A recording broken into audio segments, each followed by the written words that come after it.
Asansol Durgapur police কমিশনারেটের ফিরে পাওয়া কর্মসূচির মাধ্যমে বারাবণী থানার পক্ষ থেকে হারিয়ে যাওয়া 40টি মোবাইল ফোন ফেরত দেওয়া হলো ফোন মালিকদের হাতে।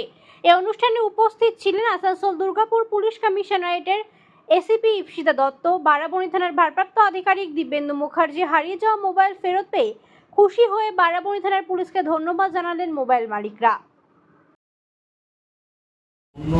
যারা সব ফ্রড করে তাদের হাতে চলে গেলে কিন্তু তারা কিন্তু সব কিছু বাদ করে নিয়ে টাকাটা আপনাদের নিয়ে নেবে। এই জন্য আমরা সচেতন হওয়া উচিত। আমরা তো বলতে শুধু আমরা না, দেখুন আমরা তো পুলিশের সাইড থেকে প্রতিদিনই আমরা ব্যবহার করি, প্রত্যেককে বিভিন্ন প্রোগ্রাম আমরা করে থাকি। আপনারা ফেসবুকগুলো দেখবেন, পেপারে দেখবেন, মানুষকে যদি মানুষ নিজে সজাগ না হয় খুব মুশকিল আছে। একটা কোনো আননোন কল থেকে আপনার কল করলো, আমি কলার যে আমি ব্যাংকের থেকে বলছি, এই থেকে বলছি, আপনার ওটিপি বলুন।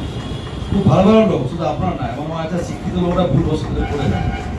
যখন টাকাটা চলে যায় পুলিশের কাছে আসে। এবার আমরা যেমন চেষ্টা করি রিকভারি করার, এবং আমাদের বারাবণী থানা পশ্চিমবঙ্গ পুলিশের আমাদের তৎপরতায় প্রচুর টাকা ডে বাই ডে রিকভারি হচ্ছে। এমন নাম হয়নি। আমাদের পাশে যিনি বসেন সুদীপবাবু লাস্ট টাকা রিকভারি করেছে। এবং আমাদের যে মিসিং মোবাইল যেগুলো যাচ্ছে আমাদের। নমস্কার, আমি মিষ্টি বাউরি, ভাড়াড়া বাসিন্দা, বারাবণী থানার অন্তর্গত। আমার গত 7/4/2024 তারিখে আমার ফোনটায় চুরি হয়েছিল। আমি তার একদিন পরে এফআইআর থানাতে করার পর এই কিছুদিন আগে আমাদের থানা থেকে জানানো হয়েছে যে আমার ফোনটা পাওয়া গেছে।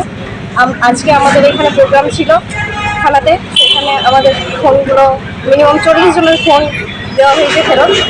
বারাবণী থানাকে অশেষ ধন্যবাদ জানানো হচ্ছে।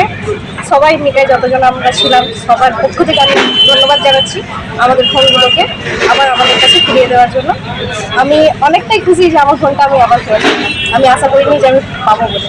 ফোনটা ওই ফোনটাই আছে না অন্য ফোন আছে? হ্যাঁ, এই ফোনটাই আছে, এই ফোনটাই হারিয়েছিল, এটাই আছে। কি নামটা? অনেক ধন্যবাদ। আমার নাম মিষ্টি বাউরি।